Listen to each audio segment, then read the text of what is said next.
Voilà, bonsoir à tous. Je suis vraiment extrêmement heureuse de vous accueillir pour ce nouveau PDSI. Ce sont des conférences en visioconférence, donc pour le développement des sciences et de l'innovation au service des transitions.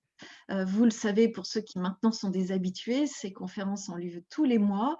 Elles sont organisées par la Société d'encouragement pour l'industrie nationale, l'AFAS, l'association française pour l'ensemble du rayonnement de la science, et l'IESF et l'association Bernard Grégory. Vous le savez aussi que nous avons des partenaires qui nous soutiennent pour diffuser, assurer la promotion, faire en sorte qu'il y ait beaucoup de jeunes, notamment à nos opérations, faire en sorte que ça puisse être le plus possible diffusé pour que le maximum d'entre vous, vous soyez en mesure de profiter de ces thématiques qui, à chaque fois, chaque mois, permettent de mêler les regards entre un universitaire, un scientifique, un homme de la science et tous les types de sciences, parce que chaque mois, c'est sur une thématique vraiment très différente, et un acteur du monde économique, un acteur qui, sur le terrain, dans la vraie vie, si je puis dire, de l'activité économique, sociale, peut nous faire part de sa vision sur ce qui est possible et quelle est l'évolution en marche, quelle est la transition qui est opérée peut-être et comment, finalement, on peut créer des valeurs, de la valeur, des actions, des nouveautés, des innovations. Voilà, en tous les cas, l'ambition qui est la nôtre pour ces PDSI chaque mois. Et ce mois-ci, c'est Philippe Robin qui est avec moi modérateur pour cette opération d'aujourd'hui. Philippe avait choisi et proposé de nous inviter à raisonner, échanger sur la question du hasard. Le hasard, comment agit-il sur nos vies? Peut-être Philippe, si tu veux bien nous donner un mot. Philippe, toi, tu es également un des vraiment intervenants majeurs de la Société d'encouragement. Tu présides l'un de nos comités et tu vas nous dire pourquoi ce thème aujourd'hui, ce soir. Ok, donc merci Sylviane, et puis merci à Estelle qui est derrière là, pour toute l'organisation. Allons-y. Donc, comme l'a expliqué Sylviane, donc, le hasard est un thème assez étrange, fini. Donc, alors que nous connaissons bien le hasard dans notre vie courante, ne serait-ce que par les jeux, évidemment, nous avons souvent du mal à l'appréhender dans les événements. Et l'adage populaire nous dit il n'y a pas de fumée sans feu, ce qui veut dire qu'on a du mal à concevoir que des choses puissent arriver au hasard. Donc, il nous a semblé intéressant de détailler ce sujet au niveau scientifique afin de poser les bases du concept, puis de donner un exemple industriel connu de beaucoup d'entre nous. Donc, la conférence d'aujourd'hui représente une sorte d'introduction à ce sujet qui est très, très vaste. Le hasard ayant de nombreuses manifestations dans beaucoup de domaines. Donc d'ailleurs, vous verrez à la fin de la présentation de Raphaël que le thème du hasard fait l'objet d'une conférence de 3 jours, en fait, organisée par le CNAM début juillet. Donc on voit la richesse du sujet. Bon, comme indiqué par Sylviane, pour ceux qui n'étaient pas encore là, vous pouvez poser vos questions en utilisant l'onglet discussion et vous savez que nous allons, avec Sylviane, ensuite reprendre ces questions pour que les intervenants puissent y répondre à partir de 19 heures. Je remercie évidemment les deux intervenants pour leur disponibilité et leur enthousiasme à nous faire partager leurs connaissances. Monsieur Raphaël Lachiaiseray, maître de conférence à l'Université de Paris, et Monsieur Patrick Buffard, directeur général adjoint du groupe La Française des Jeux. Donc pour ne pas perdre de temps, on va aller tout de suite passer la parole à Raphaël, qui va en fait nous planter le décor en nous expliquant les détails de cette notion. Voilà, donc Raphaël, c'est à toi, et si on respecte l'horaire, et on doit le respecter, on va jusqu'à 18h40, pour ensuite M. Patrick Buffard. À toi, Raphaël. Eh bien, merci beaucoup, Sylviane et Philippe, pour l'organisation de cette session sur le hasard. Alors, donc, moi, je suis mathématicien, je suis spécialiste en théorie des probabilités, et ce n'est pas toujours évident pour tout le monde, effectivement, que les mathématiques, qui sont un peu la science exacte par excellence, puisse un peu attraper et quantifier le hasard qui, au contraire, va être quelque chose d'un peu, qui a l'air un peu imprécis et vague. Et aujourd'hui, je vais essayer de vous expliquer un peu comment on peut bien poser un cadre scientifique pour l'étude du hasard. Et comme la session du jour, c'est sur notre rapport au quotidien au hasard, je vais aussi essayer de nous parler de la perception qu'on peut avoir du hasard et le lien que ça peut avoir avec les mathématiques. Alors, malheureusement, on n'a pas accès aujourd'hui aux manières habituelles d'interagir voilà, dans ce type d'échange. Donc, bon, c'est essentiellement moi qui vais m'adresser à vous. Mais pour que vous travailliez aussi un petit peu, je vais vous proposer quelques questions auxquelles vous pourrez répondre. Alors, c'est moi qui vais devoir lancer les questions. Voilà, il y aura quelques petits sondages que je vous propose comme ça. Et voilà, vos réponses me permettront un peu de rebondir sur ce que vous pensez du hasard et sur la perception que vous pouvez en avoir. Alors, pour la première question, alors je vais vous demander de faire un effort d'imagination parce qu'il faut que vous imaginiez que vous allez au restaurant. Voilà, c'est quelque chose qui ne vous est pas arrivé depuis longtemps, hein, a priori. Et imaginez que vous allez au restaurant et qu'il y a 70 personnes dans le restaurant. Alors, à votre avis, quelle est la probabilité que deux personnes aient la même date d'anniversaire? Bon, alors, même, j'ai envie d'aller un peu plus loin. Est-ce que à quel degré de certitude vous avez que deux personnes aient la même date d'anniversaire? Alors, si vous êtes sûr de ça, si vous êtes sûr que vous en trouverez au moins deux qui partagent le même anniversaire, répondez oui, et sinon, répondez non. Et pendant que vous répondez ça, je vais à cette question. Alors, excusez-moi, il faut que j'ouvre le sondage. Voilà. Oui, Donc, et peut-être juste, Raphaël, nous redire comment on répond et où. Voilà. alors, normalement, sur votre écran, il y a une fenêtre qui s'affiche. Vous devriez être capable de répondre. Oui, je vois qu'il y a des réponses qui sont effectuées. Donc, voilà, j'imagine que tout va bien de votre côté. Alors, pendant que vous répondez, je vais vous parler d'un autre exemple que j'aime bien, qui est lié à notre perception du hasard. Alors, en tant qu'enseignant, c'est quelque chose auquel on peut avoir recours pour discerner, d'une certaine manière, les étudiants qui ne sont pas sérieux, des étudiants qui sont bien à leur devoir. Donc, c'est une expérience un petit peu militaire, d'une certaine manière. Il s'agit de demander aux étudiants quelque chose d'un peu bête et méchant, c'est de prendre une pièce de monnaie et de tirer à pile ou face 100 fois de suite. Voilà, donc ce n'est pas forcément intéressant hein, du point de vue universitaire. Et voilà, il faut qu'ils inscrivent bien leur réponse sur une feuille de papier et qu'ils vous la rendent. Alors, je vais vous expliquer en quoi c'est pertinent. Donc là, à l'écran, vous voyez, il y a le sondage qui se superpose, c'est un petit peu compliqué. Bon, sur votre écran, vous voyez une suite de piles et de faces. Les faces sont des F bleus, les piles sont des P noirs. Et ça, je peux vous dire que c'est une séquence qui a été générée par un étudiant sérieux. Et je vais vous expliquer pourquoi. C'est qu'à la fin de la séquence, vous voyez une suite de 8 piles d'affilée. Alors, si vous êtes un étudiant pas sérieux, et ça veut dire que vous prenez une feuille de papier, plutôt que de vous embêter à tirer une pièce de monnaie, vous allez écrire 8 fois, enfin, des piles, des faces, des fois plusieurs piles de suite, plusieurs faces. Mais je vous vois mal écrire 8 fois de suite pile, d'accord? Et à la fin, on voit qu'il y en a 8, pile, pile, pile, pile, pile, pile, pile, pile. C'est quand même beaucoup de piles de suite.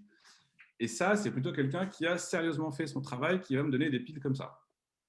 Parce que nous, êtres humains, quand on génère du hasard, entre guillemets, à main nue, on n'est pas très fort pour imiter le vrai hasard. Le vrai hasard, c'est quand on a des choses un peu bizarres qui arrivent, comme dans cet exemple-là où on voit 8 piles d'affilée, alors qu'un étudiant pas sérieux aura tendance à faire au maximum des séquences de 4 ou 5 piles d'affilée.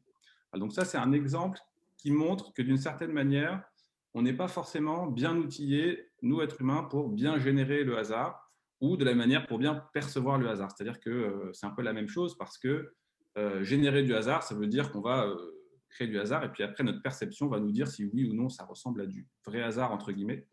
Alors, je reviendrai un peu plus tard hein, sur ces notions de vrai hasard, qu'est-ce que du vrai hasard, du faux hasard, etc. Mais voilà, cet exemple, c'est une manière de faire la différence entre du hasard réel, généré par une pièce de monnaie, donc pas un être humain, et du hasard généré par un être humain. Et donc, pour aller plus loin sur notre perception du hasard, je vais fermer le sondage et voir un peu ce que vous avez répondu. Alors, je vois que vous êtes 37%, donc plus d'un tiers, à me répondre que vous êtes sûr que dans une pièce de 70 personnes, 2 personnes partagent le même anniversaire, et presque 2 tiers à me dire que non. Alors, la réalité des calculs mathématiques, je vous expliquerai un peu après comment on pose bien le cas de mathématiques, c'est que quand vous avez 70 personnes dans une pièce, vous avez 99% de chances que 2 personnes aient la même date d'anniversaire. Excusez-moi. Bon, et ça, c'est quelque chose qui peut être un petit peu contre-intuitif, d'accord? Si vous avez la bonne réponse, c'est peut-être parce que si vous avez posé la question, c'est peut-être que la réponse est surprenante, ou vous avez peut-être déjà entendu ça. Mais c'est une autre manière pour moi d'illustrer le fait que, voilà, on n'est pas toujours, on a un peu des biais, on n'est pas toujours bien outillé pour percevoir ce que le hasard va créer dans des situations réelles. Il y a plein d'autres exemples de ce type-là. Alors tout à l'heure, on va entendre M. Buffard de la Française des Jeux. Et il y a beaucoup de loteries à travers le monde. Donc en France, on a le loto, par exemple. Et ça arrive assez souvent que dans une loterie, 2 fois de suite, on ait la même combinaison de 5 chiffres qui va sortir. Voilà, donc c'est arrivé par exemple en 2007 en Caroline du Nord, je vous ai mis un exemple. Mais ça arrive en fait assez souvent. Et ça, c'est… Alors si vous êtes un joueur d'une loterie et que vous constatez que votre loterie favorite, 2 fois de suite, elle tire la même combinaison de chiffres, ça va vous paraître assez louche. On est d'accord. Vous voyez que 2 fois de suite, les mêmes chiffres sortent, vous vous dites ah bah ça doit être truqué. En fait, c'est eux qui décident de la combinaison des numéros qui sortent. Et si 2 fois de suite la même combinaison sort, c'est qu'ils ont oublié de changer la machine ou quoi que ce soit. Bon, et en fait, non. Si on fait encore une fois les calculs mathématiques liés à la théorie des probabilités, on s'aperçoit qu'il est normal que, assez souvent, dans toutes les loteries qui existent à travers le monde, et il y en a beaucoup, il est normal qu'une fois de temps en temps, la loterie donne 2 fois la même combinaison. Ce qui serait très louche, par contre, c'est que ça n'arrive jamais. Alors, on pourra demander tout à l'heure à notre collègue si c'est déjà arrivé pour le loto, parce que c'est quand même assez improbable sur une loterie donnée, mais il est très probable que ça arrive, et ça, c'est un peu un autre défaut qu'on a dans notre perception du hasard, c'est qu'on ne s'attend pas à ce que des choses improbables n'arrivent. Or, voilà, il se trouve que, paradoxalement, des choses improbables vont souvent arriver. Voilà. Et la réalité est parfois très surprenante. Ouais, il y a une citation de Mark Twain que j'aime bien qui dit la vérité est toujours plus surprenante que la fiction.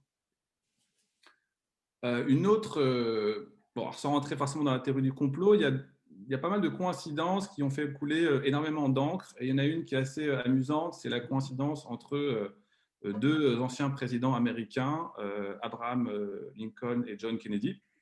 Voilà, il y a une liste de 17 points communs. Alors, il y a plusieurs listes, mais la liste officielle, elle donne 17 points communs. Par exemple, ils ont chacun 7 lettres dans leur nom. Lincoln a été élu en 1846 au Congrès et Kennedy un siècle plus tard exactement. Lincoln a été élu président des États-Unis en 1860, Kennedy un siècle plus tard.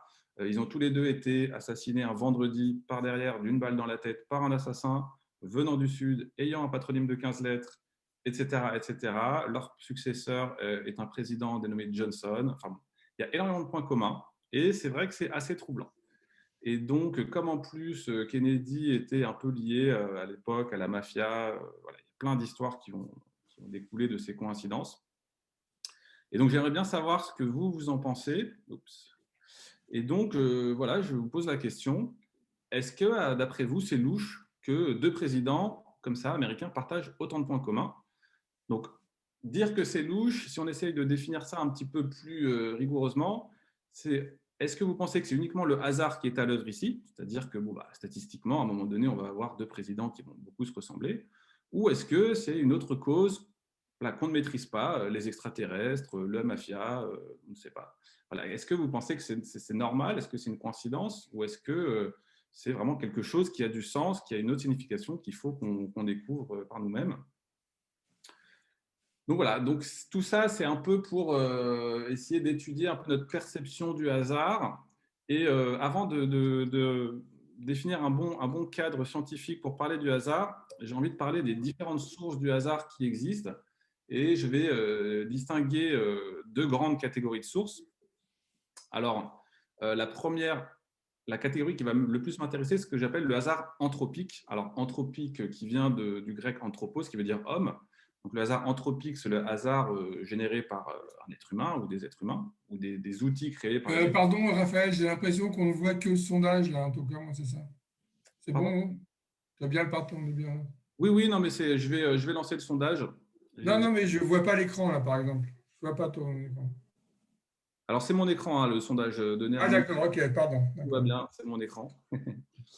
Et alors, donc sur les sources de hasard, justement, le hasard anthropique, bon, pour l'illustrer, je vais vous demander de devenir vous-même une source de hasard. Et donc, je vais vous demander de tirer un nombre au hasard entre 1 et 12. Donc, la meilleure manière de faire ça, c'est vous pensez à un nombre dans votre tête entre 1 et 12. Et vous allez me le… Alors, attendez, parce que là, j'arrive. Voilà. J'arrive. Ouais, j'ai un peu du mal avec les sondages. Je vais lancer le sondage. Alors, je vais lancer un autre sondage. Non, ce n'est pas celui-là. Voilà. Vous allez me tirer un nombre au hasard entre 1 et 12. Donc, ça va devenir, vous, la source de hasard. Donc, ça, c'est ce que j'appelle du hasard anthropique. C'est du hasard généré par l'homme. On va voir qu'il y a plein de manières pour l'homme de générer du hasard, mais on va déjà voir ce que ça donne sur cet exemple-là.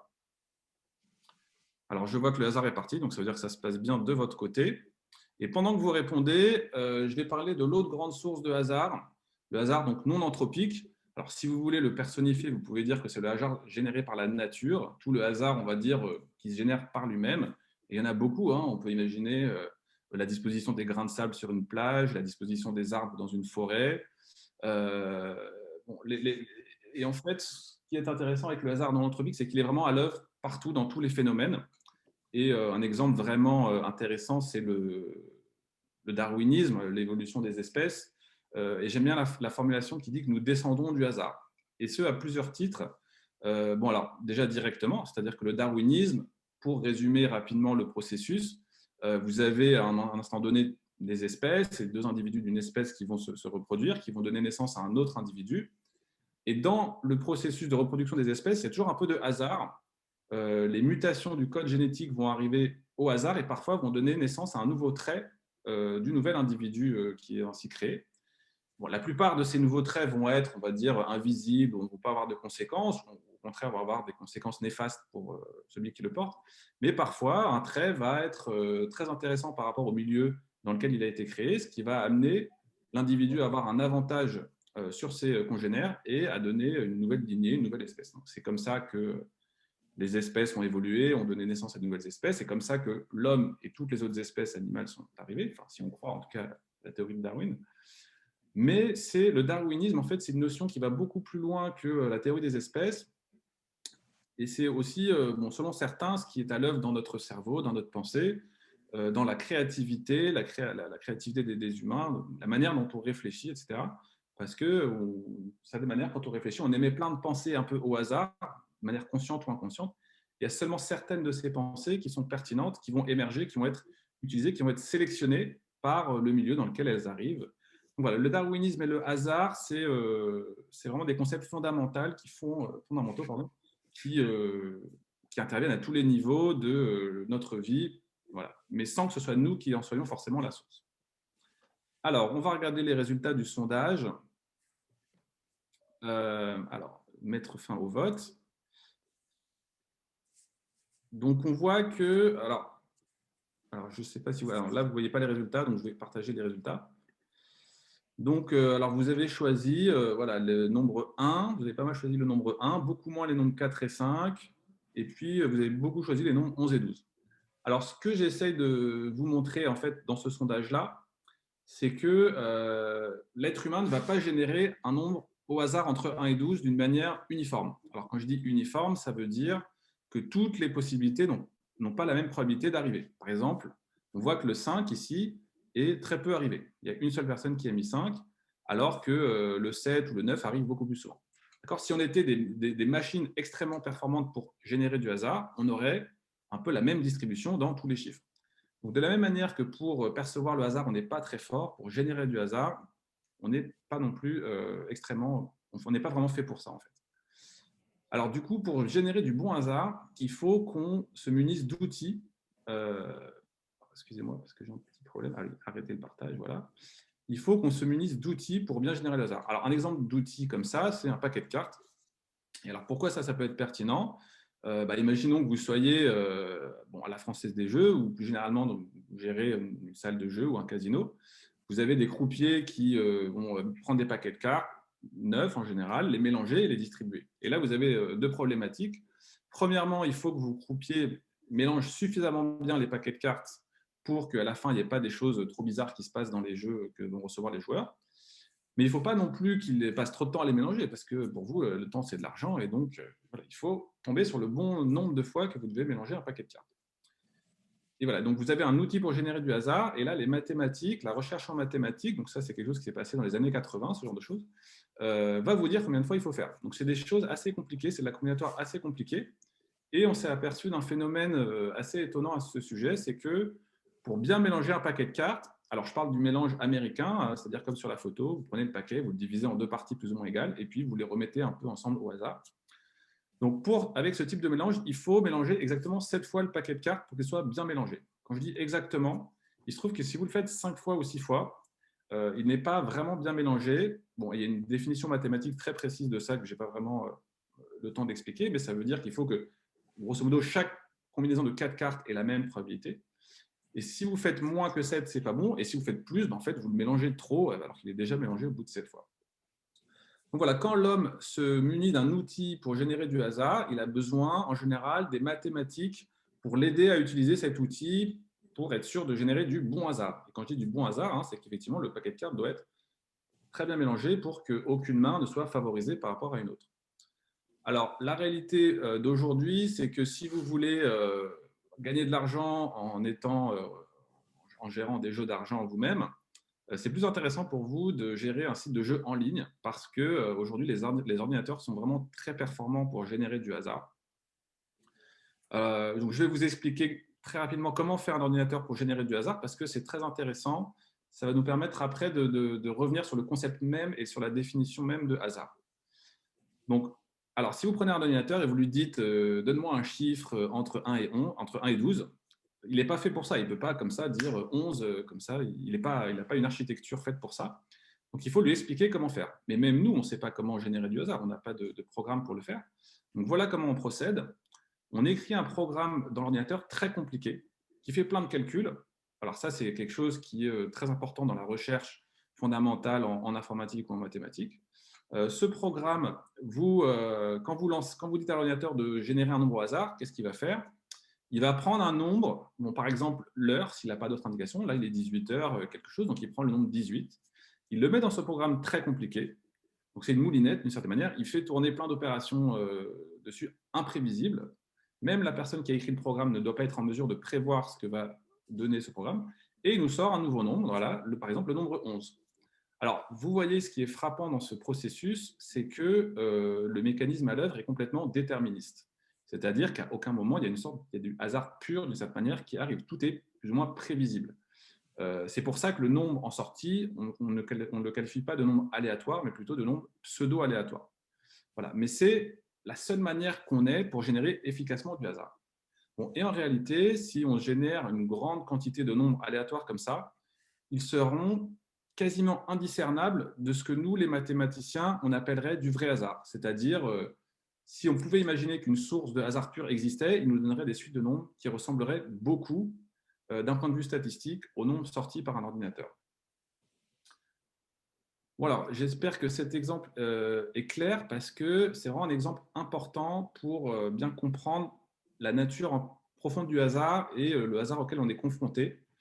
Et en fait, ce type de mécanisme est vraiment à l'œuvre dans la plupart des hasards qu'on rencontre au quotidien.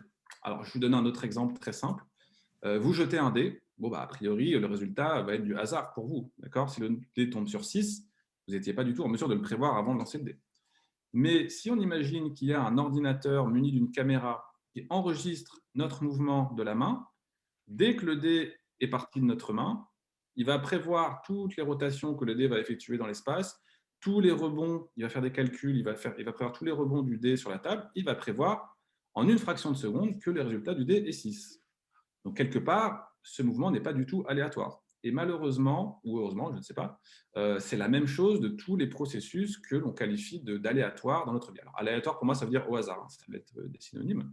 Donc, par exemple, je lance une pièce de monnaie, c'est pareil. Si l'ordinateur il me voit lancer la pièce de monnaie, avec un programme de calcul suffisamment bien fait, il va pouvoir prédire que la pièce va tomber sur pile ou sur face.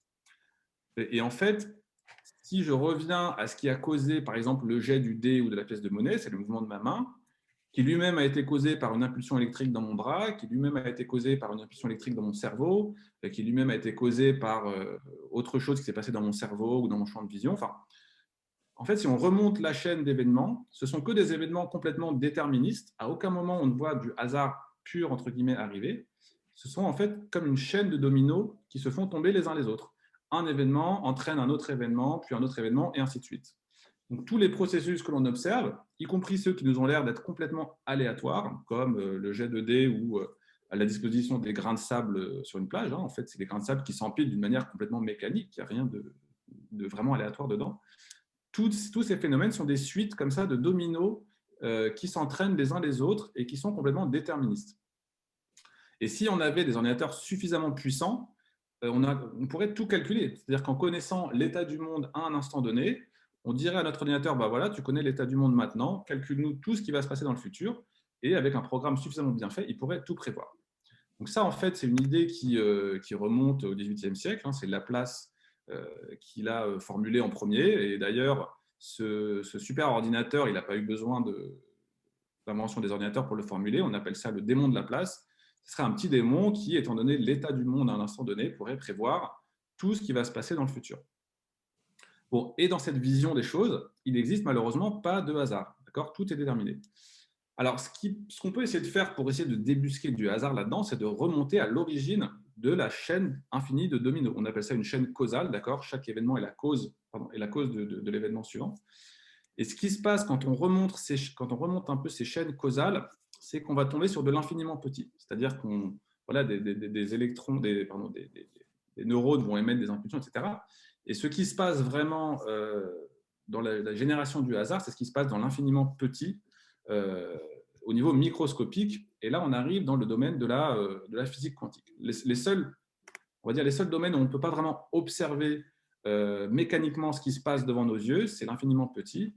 Et c'est d'ailleurs sur la base de ça qu'a été formulée, il y a environ un siècle, toute la théorie de la physique quantique. Étant donné, pour mettre le cadre très rapidement, dans l'infiniment petit, voilà, on a la matière est constituée d'atomes. Ces atomes sont constitués de protons, de neutrons, d'électrons. Et nous, êtres humains, observateurs, on ne peut pas vraiment déterminer la position de ces électrons qui gravitent autour des atomes. Les instruments de mesure ne nous le permettent pas. Et en fait, il y a même des principes fondamentaux de la physique quantique qui nous disent qu'on ne peut pas déterminer exactement la position d'un électron. D'accord ? On peut simplement dire que tel électron qu'on a identifié autour de tel atome, il a une chance sur deux d'être dans un état qu'on appelle 0 ou une chance sur deux dans un état qu'on appelle 1. Et ça, c'est vraiment une sorte de définition mathématique précise du hasard que subit cet électron. Voilà. Alors ça a donné lieu à une controverse vraiment très célèbre en physique et très célèbre dès qu'on parle du hasard. Einstein, lui, défendait l'idée que il n'y a pas vraiment de hasard pur, c'est juste que nous, on n'a pas les capacités d'observer ce qui se passe au niveau des électrons, on n'a pas les instruments qui suffisent, mais il y a des mécanismes complètement déterministes à l'œuvre qu'on ne peut pas comprendre et qu'on ne peut pas observer. Et l'autre école de pensée menée par Bohr était plutôt que il y a quelque chose qu'on ne comprend pas, qu'on ne pourra jamais observer, donc il faut qu'on se contente de cette formulation complètement déterministe de la physique quantique. Et depuis, il y a eu plein d'expériences, mais la question n'est pas complètement tranchée non plus. C'est un sujet de recherche actif et un peu fondamental en physique quantique. Et ça n'empêche pas la théorie de la physique quantique de fonctionner parfaitement bien et de prévoir parfaitement bien le résultat de plein d'expériences. Alors, on ne va pas rentrer trop profondément dans cette controverse. On va adopter une définition plus pragmatique du hasard. Pour nous, le hasard, c'est simplement ce qu'on ne connaît pas ou ce qu'on connaît partiellement. Et alors, je vais insister sur un point, c'est que cette définition du hasard fait que le hasard devient quelque chose de très subjectif.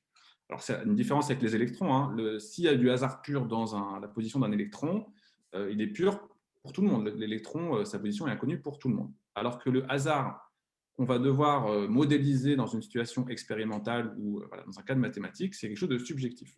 Je vous donne un exemple pour illustrer le fait que le hasard est subjectif. Voilà, vous croisez une personne dans la rue que vous ne connaissez pas et vous lui demandez son mois de naissance. Voilà, et donc, il va vous répondre un nombre entre 1 et 12. Enfin, il va vous répondre un mois, mais on va le coder par un nombre entre 1 et 12. 1 correspondant au mois de janvier et 12 correspondant au mois de décembre.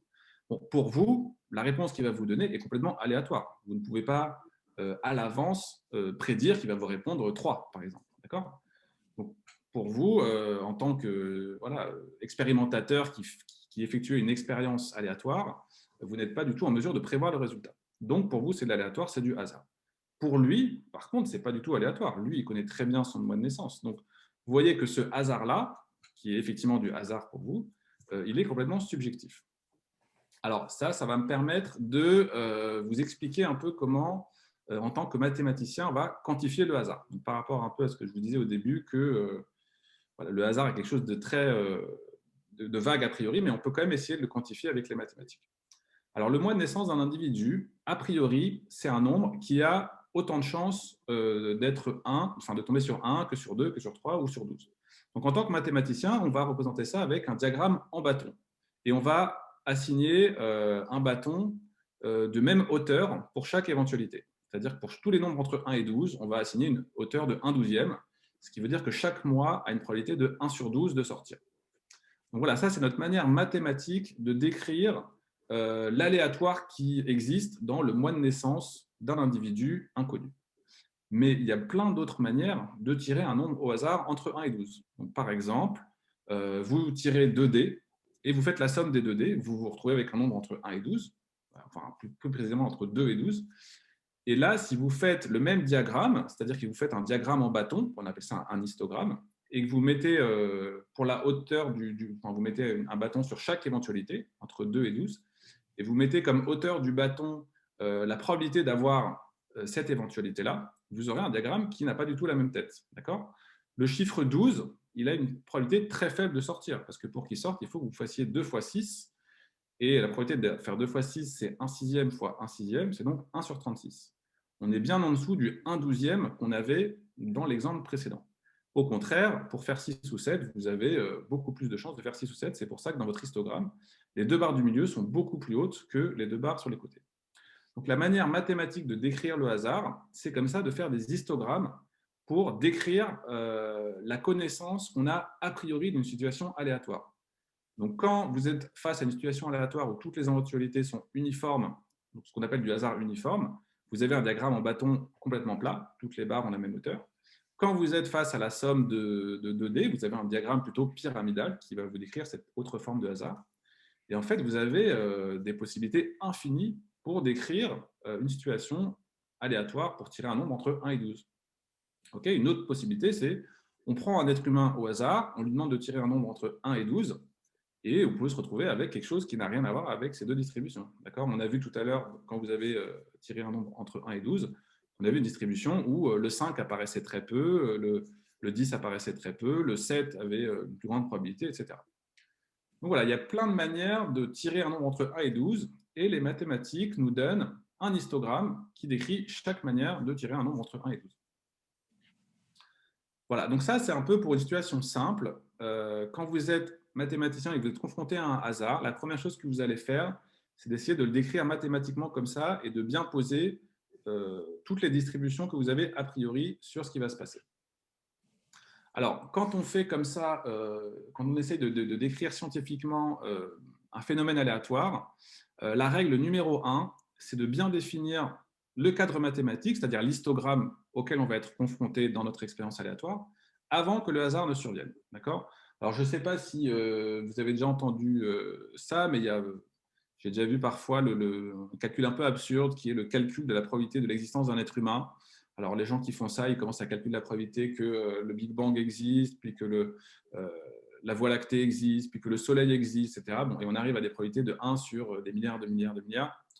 Alors, le problème dans ce mode de raisonnement, c'est que la probabilité est effectuée après intervention du hasard. Bon, voilà, l'être humain existe, effectivement, il y a eu des processus aléatoires à l'œuvre, mais une fois que chaque situation actuelle, finalement, n'avait aucune chance d'arriver avant qu'elle n'arrive. Donc là, dans ce type de cas de figure, ce qui est un peu fallacieux, c'est que vous faites les calculs après que le hasard soit arrivé. Pour faire une bonne expérience scientifique qui fait intervenir de l'aléatoire, il faut définir le cadre mathématique avant l'expérience. Et on va voir comment faire ça rigoureusement avec l'expérience sur les présidents des États-Unis dont je vous parlais tout à l'heure. On va poser un cadre mathématique, on va bien définir avant l'expérience ce qu'on cherche à calculer pour voir si effectivement il y a quelque chose de bizarre à l'œuvre dans cette expérience. Alors, pour… Raphaël, 5. Ok, ça marche. Donc, pour cette expérience, on va imaginer que pour chaque président des États-Unis, on a 150 caractéristiques qu'on va comparer avec les autres. Donc, par exemple, l'année de naissance, le nombre d'enfants, l'année où il a été élu président, etc. On va imaginer que pour chacune de ces caractéristiques, on a 20 valeurs possibles. Alors, c'est une moyenne, parce qu'effectivement, pour l'année de naissance, on a 150 possibilités. Le nombre de lettres, on a beaucoup moins de possibilités. Donc, en moyenne, on va imaginer qu'il y en a 20. Mais bon, on doit définir un cas de mathématiques avec des hypothèses simplifiées, donc on va faire comme ça. Et on va supposer que tout est indépendant. C'est-à-dire que la valeur d'un trait pour un président est indépendante de toutes les autres valeurs pour tous les autres présidents. Bon, et sachant qu'on a 45 présidents des États-Unis, si on applique la théorie mathématique du calcul des probabilités, que je vais vous épargner ici, mais c'est quelque chose de très bien défini, de très rigoureux, on arrive à la probabilité qu'il y ait 80% de chances que deux présidents aient 17 traits en commun. Alors voilà, là c'est moi qui ai choisi ces chiffres un peu arbitrairement, mais ce que je vous invite à faire, dès que vous êtes confronté à une situation où vous avez l'impression qu'il y a une coïncidence ou quelque chose d'un peu louche, posez un cadre mathématique précis, définissez bien le hasard que vous observez, définissez bien les histogrammes, est-ce que c'est uniforme, est-ce qu'il y a des issues qui vont être favorisées par rapport à d'autres, etc. Faites les calculs, vous demandez à un mathématicien de faire les calculs, et vous aurez une estimation de est-ce que oui ou non il y a quelque chose d'extrêmement bizarre qui est arrivé, ou est-ce que finalement il était probable que ça arrive. Bon, et pour revenir un peu sur ces questions de théorie du complot, ou est-ce qu'il y a quelque chose de louche qui est à l'œuvre, voilà, Aristote disait une phrase que j'ai déjà dit tout à l'heure d'ailleurs, c'est qu'il est toujours probable que quelque chose d'improbable n'arrive. Donc encore une fois, il est probable qu'une fois de temps en temps dans notre vie, on observe des choses totalement improbables. Et si jamais on n'observe rien d'improbable, c'est là qu'en fait, ça va être louche, c'est-à-dire qu'il y a quelque chose de louche qui sera à l'œuvre. Alors, pour poursuivre un peu sur la modélisation mathématique du hasard, alors je vais conclure un peu là-dessus. Tout à l'heure, on a décrit une situation assez simple, finalement. Un nombre entre 1 et 12, c'est un objet mathématiquement simple, d'accord? C'est un nombre entier, il n'y a que 12 possibilités. Mais voilà, quand on fait de la recherche en mathématiques, on est confronté à devoir décrire mathématiquement des situations beaucoup plus complexes et, par exemple, des ensembles de points aléatoires. Donc là, je vais lancer un dernier petit sondage. Alors, est-ce que c'est celui-là? Non. Voilà. Ah non, je ne l'ai pas celui-là. Bon, c'est pas grave. Je vais juste vous poser la question et je vous laisse réfléchir, mais je n'aurai pas les résultats. Alors, vous avez deux ensembles de points dessinés au hasard ici. Et j'aimerais bien que vous essayiez de vous demander, parmi ces deux ensembles de points, lequel est, selon vous, le plus au hasard, ou est-ce qu'il y en a un des deux qui a l'air le plus au hasard que l'autre? Alors, je vais vous le décrire rapidement. Donc, l'ensemble de points de gauche, c'est un ensemble de points qu'un être humain a dessiné à la main. Et là, on voit qu'il a essayé d'éviter de faire des trous trop grands, de laisser des trous où il n'y a pas de points, et il a essayé aussi de ne pas faire trop d'accumulation de points pour que les points s'évitent un peu les uns les autres. Dans le deuxième exemple, c'est ce que nous, les mathématiciens, on appelle du vrai hasard, c'est-à-dire que les points sont dessinés indépendamment les uns des autres. On peut imaginer des gouttes de pluie qui vont tomber sur un carré pendant quelques minutes. Et ça, on appelle ça du vrai hasard parce que les points sont aveugles les uns des autres et ils tombent indépendamment les uns des autres. Alors, on appelle ça le processus de Poisson, du nom du mathématicien Denis Simeon Poisson, qui a le premier formalisé un peu ce genre de choses. Donc, quand vous êtes mathématicien ou physicien ou quelqu'un scientifique et vous essayez de faire une expérience ou de modéliser un phénomène aléatoire, vous allez devoir choisir un peu la distribution avec lesquelles vos points tombent au hasard. Alors, pourquoi est-ce que ça peut être important de faire ça? Donc, un exemple assez connu, c'est le l'amas d'étoiles des Pléiades. Alors, je ne sais pas si vous vous intéressez à l'astronomie, mais c'est quelque chose, c'est un groupe de 7 ou 8 étoiles qui apparaît un peu dans la même région du ciel. Voilà, les astronomes se sont demandé, est-ce que ces étoiles lumineuses sont tous dans la même région par hasard ou pas? Et alors, pour répondre à cette question, c'est un astronome du 18e, John Mitchell, qui a bien posé mathématiquement les choses. Et il a adopté donc la définition que les étoiles, finalement, sont des points aléatoires dans l'espace. Il a fait le calcul que si, effectivement, ces étoiles étaient complètement réparties de manière aléatoire, il y avait une unique chance sur 500 000 de retrouver ce groupe d'étoiles à cet endroit-là. Bon, alors je vais m'arrêter là parce que j'ai plus beaucoup de temps. Raphaël, il faut terminer. Ouais, je vais terminer, excusez-moi. Et donc tout ça pour dire que c'est très important quand vous faites un calcul de bien définir la distribution mathématique à l'avance. Voilà, bon, j'avais un autre exemple avec des matériaux perméables ou imperméables, mais c'est pas grave. De toute façon, j'ai déjà dit ce que je voulais dire par rapport à ça. Et alors, je vais faire une petite conclusion quand même. Donc, ce que j'ai dit aujourd'hui, c'est que voilà, le hasard est vraiment présent au quotidien dans nos vies. On l'observe, hein, on jette un dé, c'est du hasard, etc. Mais le hasard que l'on rencontre, ce n'est pas vraiment un hasard complètement pur, c'est un pseudo-hasard, c'est-à-dire que c'est une suite d'événements déterministes. Le hasard pur, c'est quelque chose qui est éventuellement présent dans l'infiniment petit, mais qu'on ne maîtrise pas.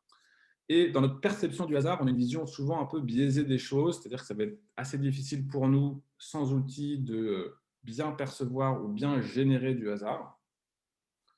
Et la dernière chose, donc ça c'est un peu le point de vue mathématicien, c'est que tous les hasards ne sont pas identiques et ne se ressemblent pas. Et quand vous faites une expérience scientifique, enfin vous voulez en tout cas donner une conclusion scientifique sur un aléa que vous observez, vous devez bien définir à l'avance à quelle distribution vous vous attendez et quelle distribution vous mettez a priori sur votre phénomène aléatoire. Et alors, merci beaucoup de m'avoir laissé parler encore une minute. Je vais juste finir en disant qu'effectivement, il y a un congrès sur le hasard en juillet, voilà, avec beaucoup d'intervenants sur les 3 jours qui vont approfondir pas mal de questions dont je viens de parler. Là, je fais un tour d'horizon où j'ai balayé pas mal de sujets, mais il y aura beaucoup plus d'approfondissement en physique quantique, en mathématiques, en tout ce que vous pouvez imaginer sur le hasard. Voilà, merci beaucoup et désolé d'avoir dépassé le temps imparti. Non, c'est nous qui vous remercions infiniment, Raphaël. C'était absolument passionnant.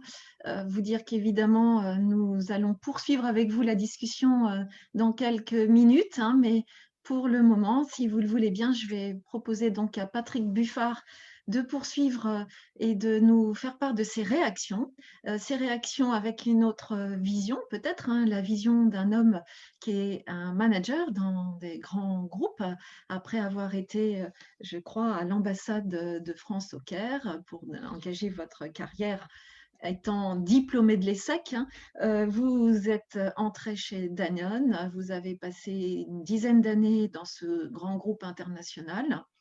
Et est-ce le hasard ou pas? Allez-vous nous dire? Vous avez intégré la Française des Jeux, donc une toute autre structure, hein, dans un tout autre domaine. Mais là, vous arrivez dans les Jeux. Dans les Jeux, Patrick Buffard, vous êtes directeur général adjoint du groupe FDJ et directeur général de FDJ Réseau, donc avec une dimension internationale dont vous allez nous parler. Mais dites-moi, parce que moi j'ai entendu Raphaël et il nous dit que Dieu ne joue pas au domino.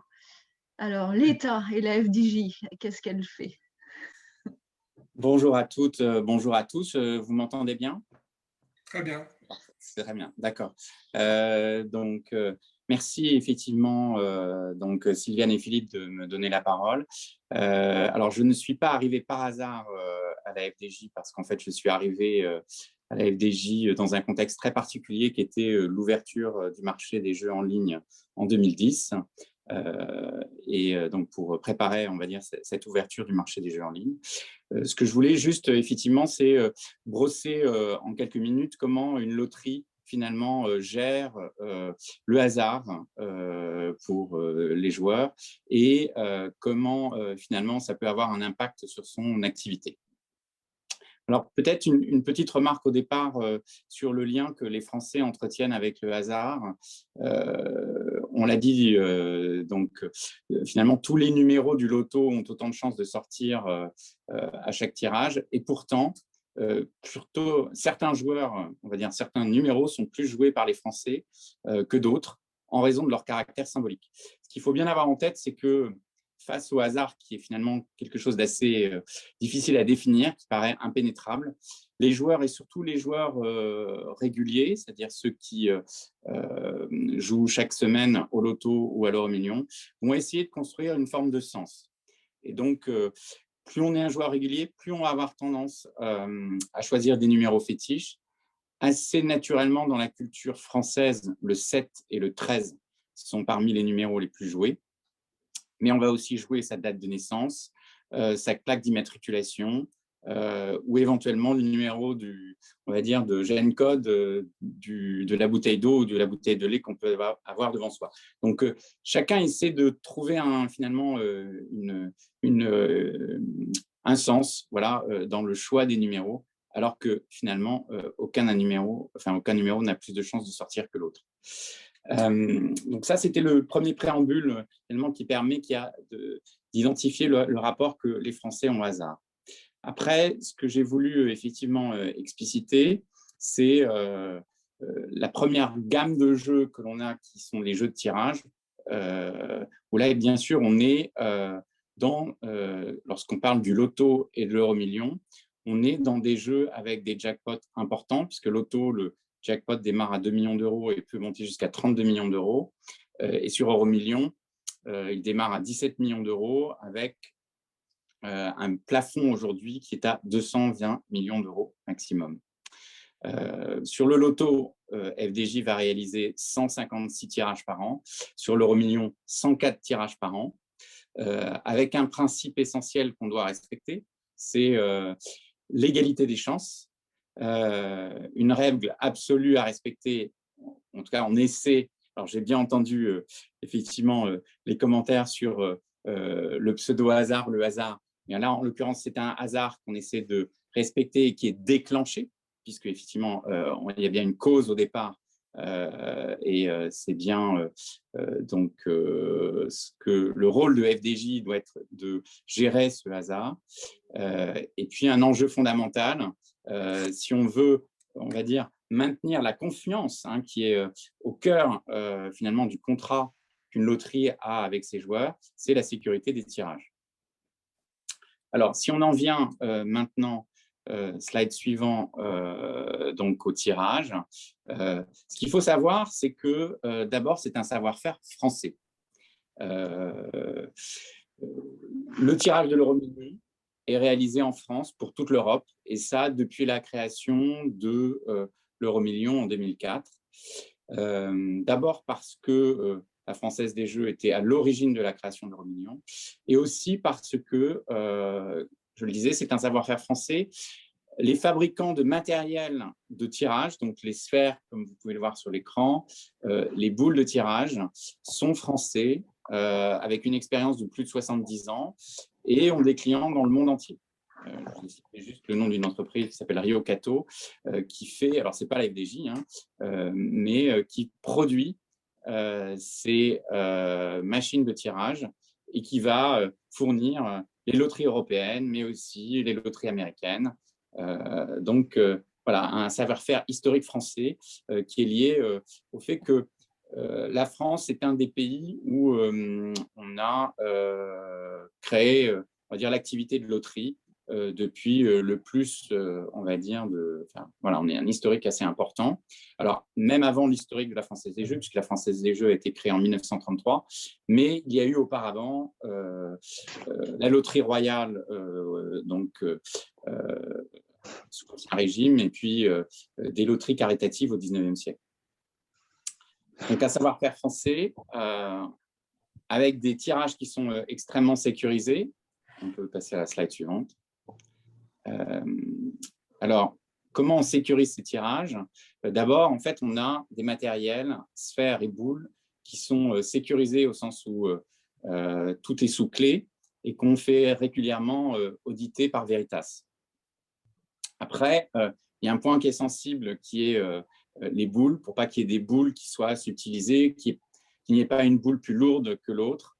Donc, on a des boules qui sont pesées régulièrement sous le contrôle de l'administration de justice et qui sont stockées au coffre entre chaque tirage, avec des boules qui permettent aussi de faire des répétitions à chaque tir avant chaque tirage, puisqu'il faut que, on va dire, le matériel fonctionne.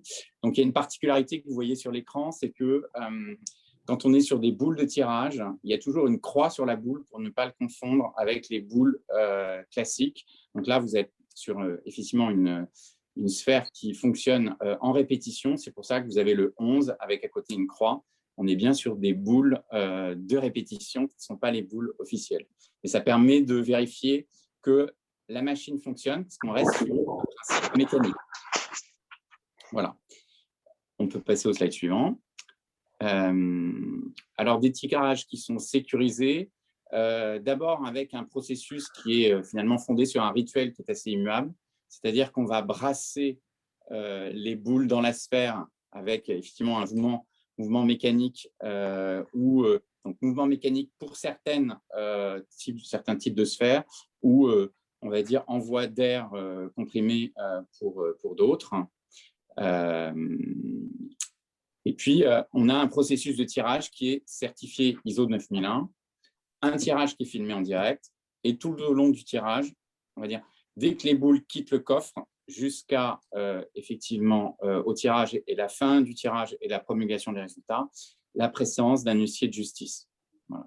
Alors, un huissier de justice français qui est reconnu ça vous fera sourire, dans l'intégralité de l'Europe, sauf le UK, essentiellement parce que la notion d'huissier de justice a été diffusée par le Code civil français de Napoléon et que, bien sûr, l'Europe continentale y a été confrontée alors que les Anglais ne connaissent pas cette notion d'huissier de justice. Donc, pour les Anglais, c'est un auditeur d'un cabinet on va dire, de cabinet d'audit classique, voilà, qui donc fait le travail du huissier. Alors, il y a une particularité dans notre activité, c'est que, et notamment dans l'activité des jeux de tirage, c'est qu'elle est bien sûr directement liée au hasard. Alors, il faut savoir que donc, le tirage permet de savoir s'il y a un gagnant. Tant que le jackpot n'est pas remporté sur des jeux comme Loto et Euromillions, le jackpot va continuer à progresser. Donc, il monte, par exemple, sur Loto, de 2 millions à 4 millions, à 6 millions, voilà, de 2 millions à chaque tirage, jusqu'à 32 si jamais il n'y a pas de gagnant. Donc, plus le montant est élevé, plus il y a de joueurs qui participent. Là, il y a un effet jackpot qui fait que plus on a des jackpots élevés, plus le jackpot est attirant et plus il y a de Français qui participent. Et du coup, plus pour la FDJ, le niveau de mise est élevé. Et donc, on a un niveau d'activité de l'entreprise qui est en partie lié au hasard. Je vous ai montré là, par exemple, l'activité Euromillions sur l'année 2020. Vous avez toute la partie en grise, c'est ce qu'on appelle les ventes baseline, c'est-à-dire les ventes qui se font régulièrement et qui ne sont pas liées au montant des jackpots. Et en fait, quand vous avez la partie orange, c'est ce qui est lié au montant des jackpots. Et vous voyez, notamment sur la fin de l'année 2020, il y a eu un jackpot à 130 millions d'euros fin novembre, qui a grimpé jusqu'à 200 millions d'euros, qui a atteint le record de 200 millions d'euros je crois, tout début décembre 2020. Et du coup, on a constaté un pic absolument impressionnant de vente voilà, qui s'est construit sur plusieurs tirages successifs, mais qui a atteint des records de vente. Voilà. Vous voyez que si on prend les niveaux de mise, on peut passer d'une baseline qui est à peu près à 20 millions d'euros pour monter jusqu'à pratiquement 80 millions d'euros, 4 fois plus, lorsque le jackpot atteint 200 millions d'euros. Et donc ça, c'est une particularité, si on passe au slide suivant, qui est un petit peu complexe à expliquer quand vous êtes coté en bourse et que vous devez expliquer ça à des investisseurs. On peut peut-être passer au slide suivant. Voilà. Du coup, il y a un niveau d'activité de l'entreprise qui est en partie lié au hasard. En général, la bourse n'aime pas trop le hasard. Donc, c'est une spécificité qu'on a dû expliquer aux investisseurs privés lorsque FDJ a été introduit en bourse en 2019. Et c'est d'autant plus une particularité, c'est que quand on parle de loterie dans le monde, finalement, il n'y a que 2 autres loteries dans le monde à part FDJ qui sont cotées en bourse, la loterie australienne et la loterie grecque. Donc, on va dire que les investisseurs financiers n'avaient pas grande comparaison pour effectivement évaluer les spécificités de l'activité d'une loterie. Voilà pour la particularité donc, de l'activité de FDJ sur les jeux de tirage. Alors, il y a une autre activité sur laquelle on est obligé de gérer du hasard, mais d'une autre manière, ce sont les jeux de grattage. Alors, la particularité sur le jeu de grattage, c'est qu'il n'y a pas de tirage après, puisque finalement, les tickets sont imprimés et du coup, le hasard est géré en amont. Hein. Donc, on va dire que la distribution des tickets gagnants, elle est faite de manière aléatoire sur les jeux imprimés et donc sur les jeux qui sont imprimés en très grand volume. Alors, on a néanmoins un contrat à respecter avec le joueur, puisqu'en fait, quand vous achetez un ticket de grattage, vous avez un tableau de lot qui est mentionné au dos des tickets. Donc ça, c'est finalement le contrat qui est passé avec le joueur, qui va indiquer, spécifier le nombre de lots. Là, je vous ai mis un exemple, le nombre de lots, 2 lots à 250 000 €, 4 lots à 50 000 € et jusqu'à donc 600 000 lots de 5 € sur un jeu de grattage. Donc ça, c'est un tableau de lot qui est mentionné au dos des tickets, c'est le contrat joueur, et en plus, il est publié au journal officiel de la République française. Donc, on doit le respecter et l'imprimeur doit respecter absolument le tableau de lot qui est fourni, qui est demandé. Voilà. Alors, pour ce faire, en fait, l'imprimeur, on peut passer au slide suivant, va donc effectuer une impression assez sophistiquée. Donc d'abord, ce qu'il faut savoir, c'est qu'on fait appel à des imprimeurs de qualité fiduciaire. C'est l'impression d'un ticket de grattage est quelque chose d'extrêmement complexe.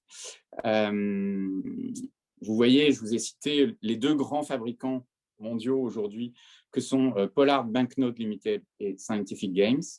Dans le nom de Pollard Banknote, c'est parce qu'à l'origine, cette société qui produit des jeux de grattage faisait aussi une impression des billets pour l'État canadien. Donc, des imprimeurs de qualité fiduciaire, un processus d'impression très sophistiqué puisque vous avez 12 couches différentes pour, on va dire, couvrir la zone grattable, qui est donc un processus un peu complexe d'impression. Et puis surtout, la distribution des lots qui est fait selon un algorithme certifié, qui permet de distribuer aléatoirement les lots lors de l'impression. Voilà. Alors là, c'est autre chose, c'est-à-dire que par rapport à la machine de tirage assez, on va dire peut-être qui peut paraître assez classique, assez artisanale qu'on a sur le tirage, là on fait appel finalement à un algorithme qui génère du hasard. Donc on est tout à fait dans ce qui vous a été montré tout à l'heure, c'est finalement un ordinateur, si je fais le parallèle, qui va générer le hasard de la distribution dans un cadre qui est quand même finalement donné, puisqu'il doit finalement respecter la répartition des lots. C'est juste la distribution de ces lots dans l'impression qu'il doit gérer de manière aléatoire. Avec un savoir-faire particulier, là, qui cette fois-ci est plutôt nord-américain, puisque les 2 grands fabricants mondiaux, même les 3 plus grands fabricants mondiaux sont nord-américains. Après, l'autre fabricant est chinois, mais il n'y a pas malheureusement de fabricant en Europe sur cette technologie. Voilà pour les jeux de grattage. Oui, on va passer à la slide suivante, parce que c'est la même chose. Voilà. Et pour terminer, ce que je pouvais dire, parce que pour vous donner un peu de contexte par rapport finalement à la crise que l'on vit actuellement, la question qu'on nous pose souvent, c'est est-ce que les jeux de hasard dans le contexte du Covid, quelle est finalement la réaction des Français? Est-ce qu'ils sont optimistes et du coup, ils tentent leur chance, ou est-ce que, à contrario, on va dire, l'ambiance un peu morose fait qu'ils ne sont pas attirés par les jeux du hasard? Alors, ce que je peux dire, c'est que d'ores et déjà, on avait mené un certain nombre d'études sur les cycles économiques et les jeux de hasard. Et ce qu'on peut noter, c'est qu'il n'y a pas de lien entre le cycle économique et l'activité des jeux de hasard. En fait, c'est une activité qui est assez insensible à l'économie, essentiellement parce que le nombre de joueurs est extrêmement important, puisque vous avez un Français sur 2 en âge de jouer, donc qui a plus de 18 ans, qui joue à un jeu de la Française des Jeux. Donc, avec un Français sur 2 qui joue, En moyenne, la mise moyenne est assez faible. Donc, c'est un petit divertissement de quelques euros. Et du coup, ça n'est pas, on va dire, le type de divertissement sur lequel il y a des arbitrages en cas de restriction de pouvoir d'achat.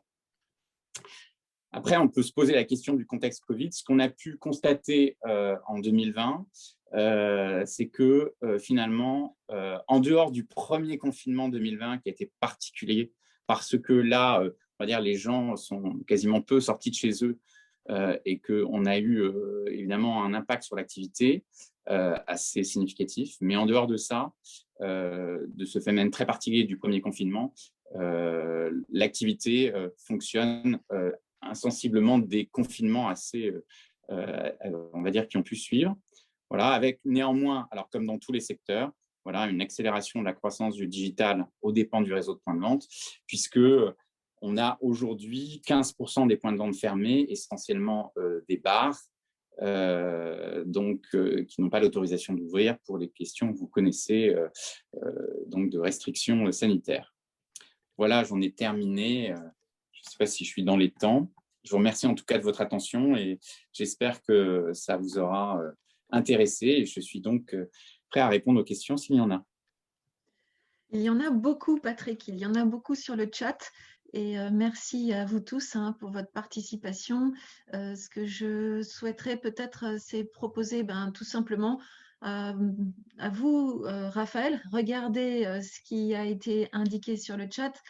Quels sont, Philippe, les points que tu souhaiterais que l'on pose à Raphaël et puis à Patrick, on y reviendra après. Donc on va commencer par les questions un petit peu de début, plus pour Raphaël, mais donc quelqu'un demandait in fine, mais c'est quoi la définition du hasard? Alors moi, vous m'entendez, c'est bon? La définition dépend de la discipline dans laquelle vous êtes, mais moi, je peux simplement vous parler du contexte mathématique et du contexte scientifique. Et voilà, enfin, il y a la définition du Larousse, il y a la définition mathématique. La définition mathématique, c'est simplement, dans une expérience aléatoire donnée, quelque chose que vous ne pouvez pas prévoir, quelque chose que vous allez devoir modéliser par une distribution de probabilité, c'est-à-dire il y a tel pourcentage de chances que ça donne ça et tel pourcentage de chances que ça donne ça. Donc ça, c'est la définition mathématique du hasard, c'est quand vous avez plus d'une éventualité. Après, point de vue philosophique ou point de vue dans le quotidien, il y a plein de définitions possibles que je ne connais pas particulièrement bien, parce que moi, je suis plus scientifique. Mais voilà, la définition, c'est quelque chose de subjectif, c'est étant donné un observateur, c'est quand il y a plusieurs éventualités et on ne peut pas, a priori, prévoir laquelle va arriver. Voilà. Mais je n'ai pas de meilleure définition que celle-là. Merci. Donc, il y avait une question technique. Pardon, peut-être, Philippe, on peut demander si Patrick a la même définition. Est-ce que c'est intéressant? Est-ce que pour Patrick, c'est la même définition? Alors, nous, effectivement, on va essayer. Le hasard, c'est finalement, je suis assez proche dans la définition. Finalement, c'est une distribution, pour nous, c'est une distribution soit de boules, de numéros, ou soit de gains qui doit être répartie de manière aléatoire. Alors, la particularité, c'est que, comme l'a expliqué tout à l'heure mon collègue, quand on est une loterie, en fait, on provoque le hasard. C'est-à-dire qu'on n'est pas sur quelque chose qu'on n'est pas capable d'expliquer. Il y a bien un moment, on doit organiser le hasard. Voilà. On doit, parce que tout part d'une cause au départ, c'est la machine de tirage qui brasse les boules et qui, à un moment, par, on va dire, l'air comprimé, va éjecter une des boules à l'extérieur. Ou l'algorithme de programmation qui va distribuer les lots sur l'impression sur la ligne de fabrication des tickets d'érentage. Mais en l'occurrence, est-ce que vous êtes organisé pour être une machine à perdre? Parce que c'est une des questions qui est posée. Alors, il y a une particularité dans notre activité qui a toujours été d'ailleurs le cas des loteries à travers le monde, c'est que on a dans l'activité de loterie une partie de ce qui est misé, à peu près 30% sur l'activité FDJ, qui est reversée à l'État donc sous forme de prélèvement public. Et donc, finalement, le joueur ne peut toucher sous forme de gain qu'à peu près 60% à 65% de ce qui a été misé. Voilà. Donc, on ne reverse pas la totalité de l'argent du fait que dans toutes les loteries dans le monde, on a toujours considéré que le jeu de hasard devait servir à l'intérêt général d'une manière, voilà. Alors, ça peut être dans certains pays, certaines causes. Voilà, en France, c'est soit le financement du budget général de l'État, soit la cause patrimoine sur lequel on a des tirages du loto qui sont affectés donc à la mission Berne. Donc, il y a toujours une partie de l'argent, effectivement, qui ne va pas sous forme de gain et qui est redonné à l'État. Après, on va dire qu'en fonction des jeux, alors ça c'est aussi dans les jeux qu'on propose, notamment sur les jeux de grattage, vous avez certains jeux de grattage où vous avez une probabilité de gain qui est élevée et d'autres jeux où la probabilité sera plus faible, mais les gains seront plus élevés. Donc il y a toujours aussi, on va dire, dans le savoir-faire du développement des jeux, proposer finalement des options qui vont plaire à tel ou tel profil de joueur. On va dire que si je résume le joueur français, il se catégorise en 3 types de profils. Vous avez le joueur dit gagneur. Ce qui l'intéresse, c'est de gagner des sommes importantes, même s'il perd assez souvent. Vous avez le joueur, on va dire, testeur. Lui, ce qu'il veut, c'est même être remboursé de sa mise, mais pouvoir être fréquemment, on va dire, confronté à un gain. Et l'épicurien, c'est celui qui va globalement prendre surtout plaisir à jouer, à gratter le ticket, quelle que soit la suite, on va dire, ou l'issue du jeu. Je peux donner j'ai une petite anecdote par rapport à ce qu'a dit M.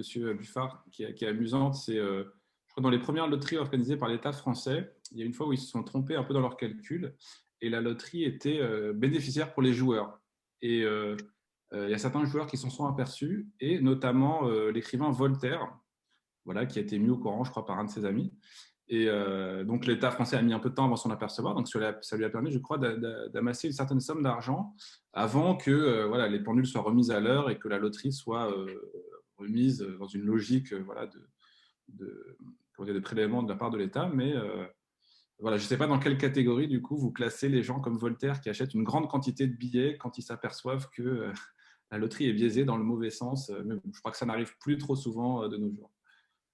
Aujourd'hui, on va dire que tous les processus de test en amont sur les jeux sont quand même extrêmement sérieux et sophistiqués. Mais c'est vrai qu'historiquement, il y a eu, on va dire, sur les premières loteries, parce que finalement, la loterie, c'est les toutes premières, hein, c'est sous l'Empire romain, on tirait finalement des grandes tombolas entre les jeux du cirque. Donc, c'est très ancien. Et sinon, le loto, c'est la création, le premier loto, c'est à Florence, chez les Médicis, qu'on a créé le loto, d'où le nom d'ailleurs loto qui a cette consonance italienne. Mais dites-nous, une question qui arrive là, est-ce que tout ceci n'est pas un peu contradictoire avec la logique d'une entreprise cotée? Parce qu'on peut comprendre qu'il y ait des prélèvements pour l'État, il y a un hasard vraiment contrôlé dans le type de choix de jeu pour adresser tous les types de publics et tous les types de joueurs. Qu'en est-il du fait qu'il y ait eu cette transition vers un monde d'entreprise cotée? Alors, ce qu'il faut savoir, c'est que l'État, quand il a décidé l'ouverture du capital de FDJ, il a fixé un cadre donc de régulation nouveau qui permet d'encadrer l'activité de jeu, qui contrôle l'activité de la Française des Jeux, mais aussi celle des autres opérateurs, que ce soit le PMU ou les acteurs de jeux en ligne. Donc, c'est l'Autorité nationale des jeux qui a été créée en 2019 et qui donc surveille toute l'activité, contrôle notre activité. On ne lance pas un jeu sans avoir fourni un dossier à l'ANJ et sans avoir son autorisation.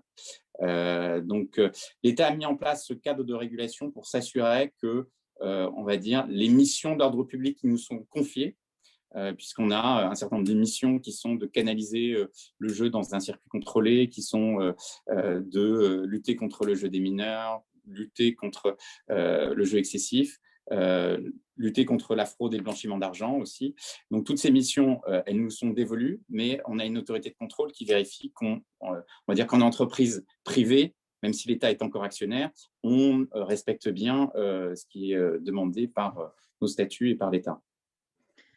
Voilà, et peut-être une question à tous les deux, du point de vue des types de profils qui sont au cœur de FDJ, et peut-être qu'il y a des étudiants ou des collègues de Raphaël au sein de FDJ, non? Est-ce qu'il y a des mathématiciens? Est-ce qu'il y a, enfin, quels sont les types de profils principalement?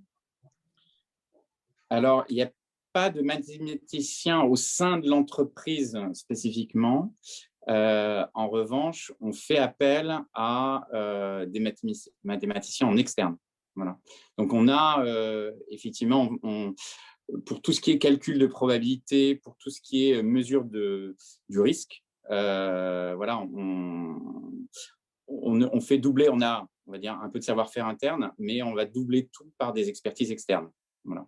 Notamment parce que, alors on a un certain nombre de jeux, si vous voulez, sur lesquels on n'est pas, on peut promettre un niveau de gain et on promet au gagnant, quel qu'il soit, qu'il va gagner telle somme. On n'est pas dans une logique de répartition comme sur le loto. Le loto, finalement, on collecte des mises et on répartit les mises parmi les gagnants. Vous avez certains jeux comme le Keno, sur lequel on va promettre un niveau de gain et du coup, on doit se prémunir sur ce qu'on appelle les phénomènes de grattage, c'est-à-dire, pardon, de grappage, c'est-à-dire tous les phénomènes, il faut qu'on prenne, qu'on s'assure, si vous voulez, si tous les joueurs jouent les mêmes numéros et que c'est ces numéros-là qui sortent, parce que du coup, la somme qu'on serait amené à payer pourrait dépasser les mises collectées sur le tirage en question. Et donc, de ce fait, on a dû s'assurer pour, on va dire, prendre en compte ces risques extrêmes au niveau de l'activité, parce qu'un actionnaire privé voilà, ne peut pas tolérer qu'on soit… on ne peut pas faire défaut vis-à-vis des joueurs et on ne peut pas non plus mettre en péril l'activité économique de l'entreprise. Donc, tout ça passe par des systèmes d'assurance. Donc là, vous venez de répondre à la question sur comment calculer le prix du ticket, si le gain souhaité par la FDJ est prévu à l'avance, parce qu'effectivement, vous venez de dire que ça dépend des jeux, en fait. Oui. Et moi, je voudrais peut-être revenir avec Philippe, une question à Raphaël sur le mathématicien, sur ses pratiques à lui par rapport au hasard. Ben, les questions là, qui concernaient plus la base, il y avait une question pratique, je ne sais pas si Raphaël a la réponse, c'est le mélange des cartes. Là, on parlait qu'il fallait mélanger 7 fois. Les gens se posaient la question et ça doit dépendre du nombre de cartes. Un paquet de 32, un paquet de je ne sais pas combien. Ça, c'est pour un paquet de 52 cartes.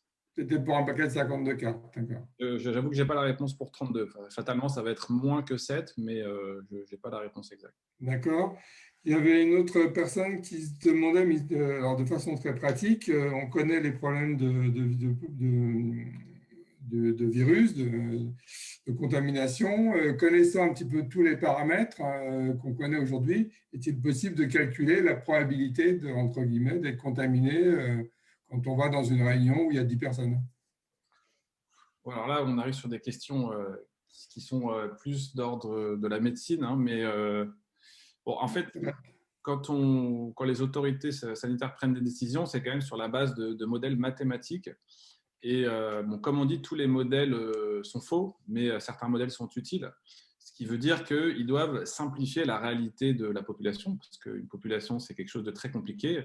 Voilà, il y a des gens qui ont beaucoup de voisins, il y a des gens qui ne voient jamais personne, il y a des gens qui habitent dans des villes très denses, des gens qui habitent dans des zones pas denses du tout, des gens qui vont avoir moins tendance à propager le virus, etc. Bon.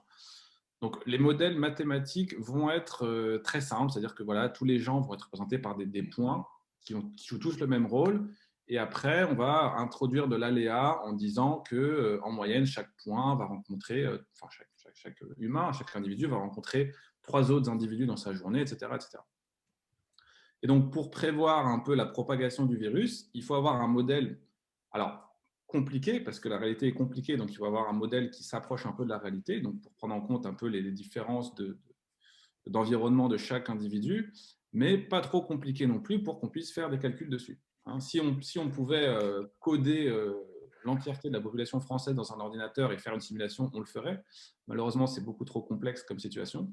Donc, on a des modèles comme ça où on essaie d'avoir une représentation simplifiée de la population qui est quand même pertinente pour la réalité de la propagation du virus.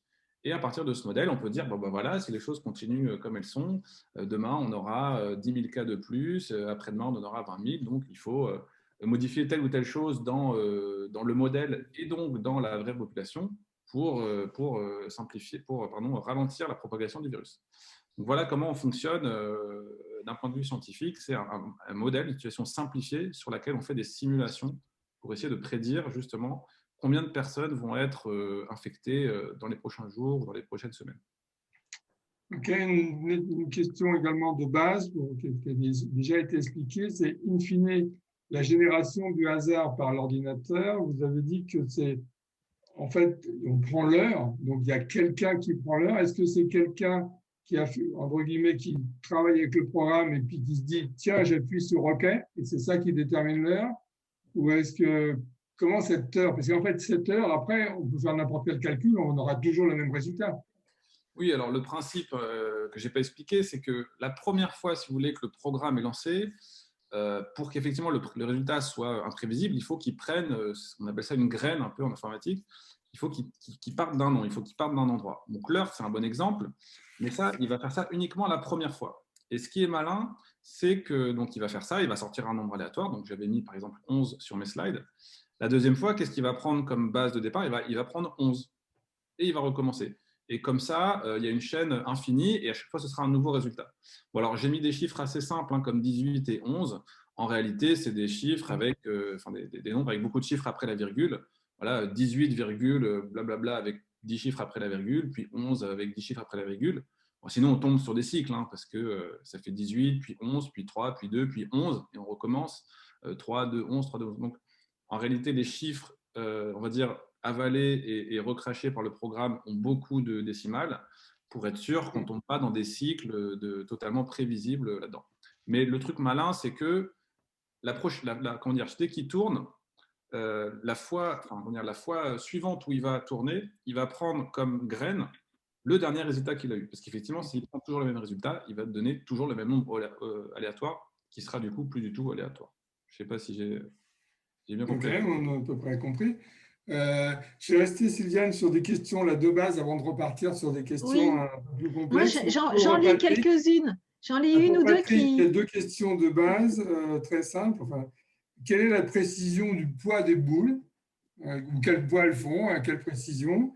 Et puis les boules sont-elles changées souvent? Alors, je n'ai pas la réponse sur le poids des boules, je ne l'ai pas en tête. Hein. C'est, comment dire, peser effectivement avant chaque tirage. C'est l'huissier qui va vérifier effectivement que le poids est le même pour chacune des boules. Les boules, ça s'use effectivement, donc on change de boule régulièrement et on a également bien sûr des jeux de secours. C'est-à-dire qu'il faut toujours pouvoir avoir du stock et ne pas être contraint à utiliser un jeu de boules qui finalement ne serait plus appareillé avec le même poids pour chacune des boules. Donc, ça reste finalement de la physique, donc ça s'use, le brassage des boules et tout. Donc, il faut bien sûr contrôler ça régulièrement et pouvoir les changer régulièrement. Donc changer souvent, ça veut dire c'est quoi? C'est tous les semaines, c'est tous les 2 mois? Enfin, c'est quoi l'ordre de grandeur? On est plutôt de l'ordre du mois que de la semaine. Ok, merci. Sylviane?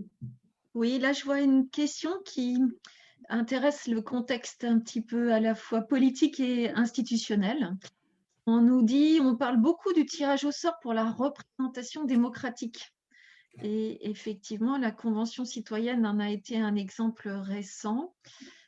Quel garde-fou peut-on imaginer pour mettre en place ce type de solution, pour peut-être confirmer ou valider la dimension démocratique et aléatoire de ce tirage au sort?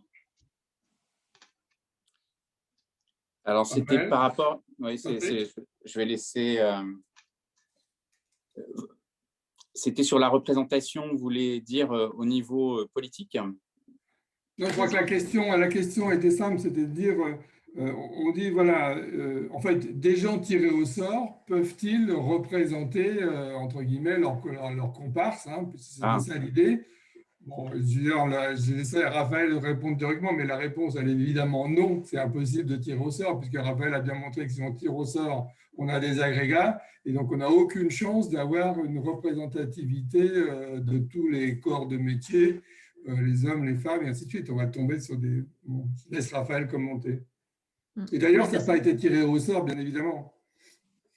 Bon, alors, enfin, sur le fait que on ne puisse pas vraiment tirer au sort, on ne peut pas vraiment générer du hasard parfait, mais on peut quand même avoir des approximations très très proches de la réalité.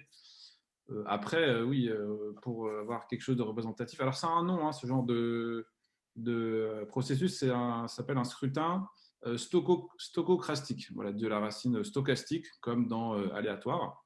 Et c'est un mode de scrutin qui a été utilisé hein, à plusieurs reprises. Alors, je n'ai pas d'exemple en tête, mais je crois que la norme, c'est voilà, on fait un pool de candidats qui sont qualifiés par un processus ou un autre. Et à la fin, on tire au sort, évidemment, pour que ça marche. Bon, et après, on peut biaiser, évidemment, tous les candidats pour être sûr d'avoir un peu de représentativité. Bon, là, on s'approche plus du domaine du droit que des mathématiques, mais côté mathématique, c'est assez clair. On peut générer du hasard presque parfait, ce qui peut, à mon avis, être tout à fait satisfaisant pour ce genre de processus, comme pour la Française des Jeux. Hein. Le hasard qui génère est proche de la perfection mathématique. Hein. Donc, de ce côté-là, je pense qu'il n'y aura pas de souci. On nous demande pourquoi vous n'avez pas parlé de la notion d'inférence, si importante au quotidien. Alors oui, l'inférence, bah, c'est partie des statistiques. C'est comment on applique le hasard d'un point de vue scientifique, c'est-à-dire on observe un phénomène aléatoire, par exemple la propagation du Covid, et on essaye d'inférer certains paramètres de cette maladie. Un paramètre, ça peut être par exemple quel nombre moyen d'individus va contaminer un autre individu. Bon, et alors, bon, ça, la notion d'inférence, c'est à la base des statistiques, enfin, c'est vraiment un noyau des statistiques, mais il y a énormément de notions qu'on peut évoquer par rapport au hasard, et ça, c'est voilà, vraiment la discipline mathématique des statistiques. Il y a plein de méthodes très différentes d'inférence qui dépendent vraiment du contexte, mais voilà, c'est un but scientifique de la théorie mathématique du hasard, c'est effectivement d'inférer les caractéristiques d'un phénomène aléatoire via son observation, voilà, comme ce qu'on appelle le R0 du Covid, hein, le nombre moyen d'individus qu'on peut contaminer quand on est soi-même contaminé. Alors là, peut-être une question d'histoire. De quand date les dés? Est-ce que Patrick le sait ou est-ce que Raphaël le sait? Je crois que c'est très ancien. C'est très ancien en tout cas, mais je dirais de l'Antiquité, à peu près Antiquité romaine, mais je n'ai pas la date précise.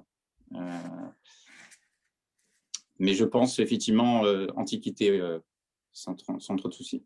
Et les tout premiers jeux, Patrick, donnez-nous 2-3 anecdotes sur comment sont nés les jeux, les tout premiers jeux. Les tout premiers jeux d'argent, voilà. Parce qu'en fait, le jeu, sinon, si on remonte finalement au jeu, vous avez les osselets, ça existe déjà, on va dire, à la préhistoire. Hein. L'humain a commencé à jouer extrêmement tôt, et les osselets sont parmi certainement les jeux les plus anciens. Après, les jeux d'argent apparaissent plutôt à l'époque des grandes civilisations, et on le date assez bien de l'Empire romain, je disais. Il y a deux grands jeux qui apparaissent au moment de l'Empire romain. Donc, entre les combats de gladiateurs dans le cirque, des tombolas sous forme de loterie, et pour donc les courses de chevaux dans le cirque Maximus à Rome, il y avait déjà effectivement des paris sur, on va dire, les équipes de conducteurs de chars. Donc, on va dire le jeu d'argent existe dès l'Antiquité. Pas et seulement toujours fondé sur le hasard, pas fondé sur le hasard au départ. Pas pour les courses de chevaux. Alors, il y a une partie du hasard quand même dans les courses de chevaux, parce qu'il y a quand même des aléas, mais ça l'est un peu moins que effectivement sur les loteries. Ce qui était important, c'est juste de noter que dès cette époque, en fait, ces jeux sont sous le contrôle de l'État.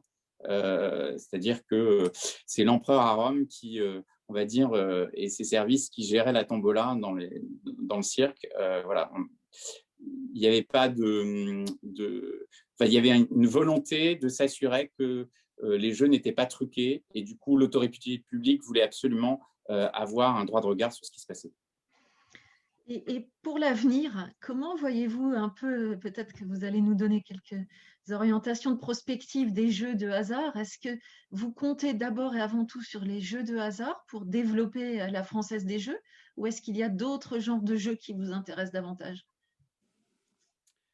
Alors, les jeux de hasard sont quand même le cœur et le fondement de l'entreprise, et puis continuent à se développer à travers le monde. Donc, même si, on va dire, il y a d'autres formes de jeux qui sont qualifiés de jeux de hasard, mais qui paraissent moins du hasard, comme le poker en ligne ou le pari hippique en ligne, le pari sportif en ligne, il y a quand même une dimension de hasard dans tous ces jeux. Donc, on voit que finalement, les formes de jeu sont en train de se diversifier. Voilà, on a un développement avec de nouvelles variétés de jeux. Et je pense que la grande évolution d'aujourd'hui, c'est vraiment la digitalisation. Et donc, le fait que on va expérimenter des jeux sous forme digitale, où le tirage, s'il y a un tirage, sera là d'emblée électronique. C'est-à-dire qu'on n'est plus dans le tirage physique. Le tirage physique qui subsiste essentiellement sur les grands jeux de tirage où on va dire les téléspectateurs ou les Français sont attachés à ce qu'on puisse visualiser le tirage de manière un peu événementielle. Super, parce que Philippe, on trouve une ou deux dernières questions à nos intervenants. Bon, il y en a encore beaucoup, évidemment. Je vois que, bon, on remarque que la notion de hasard et de pseudo-hasard a l'air quand même de questionner beaucoup de monde en se demandant, mais alors, du coup, est-ce que le hasard existe vraiment ou est-ce qu'on est toujours face à un pseudo-hasard? Bon, Raphaël a déjà répondu en disant, in fine, ce pseudo-hasard, il se comporte comme le vrai hasard. Donc, en fait, c'est un peu la même chose. Je sais pas, j'ai une question pour rebondir sur ce que disait Patrick sur l'évolution des jeux. Je me demandais si le tirage physique donc, que l'on voit, est-ce que c'est pas ça qui donne confiance et est-ce que du coup on ne perd pas confiance quand on passe à que des tirages électroniques où du coup plus personne ne sait comment ça se passe? Alors, c'est une bonne question, une bonne remarque. En fait, aujourd'hui, si on prend un jeu comme Euromillions, les loteries se sont posé la question de passer un tirage électronique. Mais il y a trop d'attachement, on va dire, des joueurs à voir, quand il s'agit de sommes de 200 millions d'euros, un tirage physique, à pouvoir le voir à la télévision et d'avoir la preuve. Aujourd'hui, je pense que les réticences sont encore fortes pour évoluer vers un tirage électronique sur des montants de ce type-là. Sur des montants plus faibles, on va dire que l'habitude est déjà prise. Si vous prenez un jeu comme le jeu Amigo, qui finalement a un tirage en point de vente toutes les 5 minutes, ce tirage, il est électronique et ça ne pose pas de questions aux joueurs parce que les montants en jeu ne sont pas les mêmes. Donc, ça, c'est une évolution qui se fera à travers le temps. Je pense qu'à terme, on ira vers des tirages électroniques pour tout. Mais voilà, il y a encore… la preuve par l'image est encore quelque chose qui est aussi important pour créer la confiance. Se dire qu'on peut retrouver le tirage même quelques années après que tout a été enregistré et que la FDJ garde, on va dire, les images de ces tirages sur de nombreuses années. Peut-être des questions un peu personnelles pour terminer. Je remercie Estelle encore une fois pour tout son appui à l'organisation. Et elle vous demande, alors je vais poser la question à vous Patrick et à vous Raphaël. Est-ce que vous avez déjà joué, Patrick? Que préférez-vous comme genre de jeu? Les jeux de hasard ou les autres? Alors, moi, j'ai une particularité, c'est que je ne peux jouer qu'aux jeux de hasard qu'on peut qualifier de purs. Donc, je peux jouer aux jeux de loterie. Je n'ai pas le droit, en tant que dirigeant de la Française des Jeux, de jouer aux jeux de paris sportifs. Voilà, parce qu'on peut considérer que sur les résultats sportifs, compte tenu, si vous voulez, du fait que quand on est sur un pari sportif, la cote est définie par l'opérateur en fonction des informations que l'on a sur, on va dire, les qualités respectives des équipes. Et donc, on peut considérer qu'on est initié dans l'information. De ce fait, je n'ai pas le droit de jouer au jeu de paris sportif, mais je peux jouer au jeu de loterie et ça m'arrive de jouer, notamment quand il y a un jackpot de 200 millions d'euros. Et vous, Raphaël, quel jeu?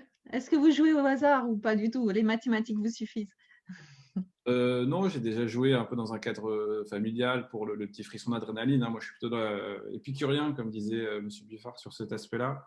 Mais en tant que mathématicien, c'est vrai que c'est intéressant, si je joue, de me dire comment optimiser mes chances. Et si je joue au loto, par exemple, il va falloir que si jamais je gagne, je sois tout seul et qu'il ne faut pas que je partage mes gains. Et là, la question qu'il faut se poser, c'est que jouent les autres joueurs pour que moi, si je gagne, je n'ai pas à partager avec eux. Et donc, la réponse, c'est peut-être de jouer 1, 2, 3, 4, 5, parce que aucun joueur de loto un peu averti va jouer 1, 2, 3, 4, 5, parce qu'on sait bien que c'est jamais tombé et que ça a aucune chance de tomber.